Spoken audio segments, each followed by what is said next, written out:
పంచాయతీరాజ్ జాతీయ దినోత్సవం సందర్భంగా మాజీ సర్పంచుల పెండింగ్ బిల్లులు చెల్లించాలని డిమాండ్ చేస్తూ సర్పంచుల సంఘం జేఏసీ పంచాయతీరాజ్ కమిషనర్ కార్యాలయం వద్ద నిరసన చేపట్టింది.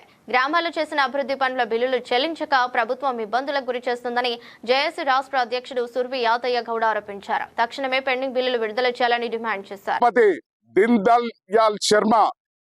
పంచాయతీరాజ్ వ్యవస్థని ఆమోదించడం జరిగింది. పంచాయతీరాజ్ వ్యవస్థని బలోపేతం చేసేందుకు 29 నిబంధనల చట్టాలు నియమించడం జరిగింది.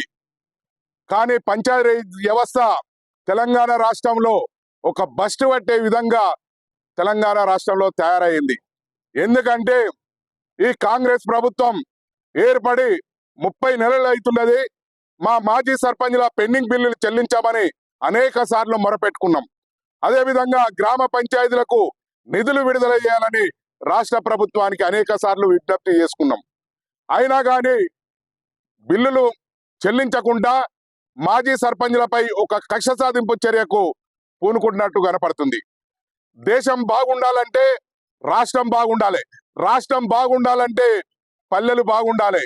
ఆ పల్లెలకు నిధులు ఇవ్వకుండా చేసింది. కానీ రాష్ట్ర ప్రభుత్వం మాజీ సర్పంచులకు ఇవ్వవలసిన బిల్లులు ఇవ్వకుండా ఒక కక్ష సాధింపు చర్యకు పూనుకుంటుంది. అదేవిధంగా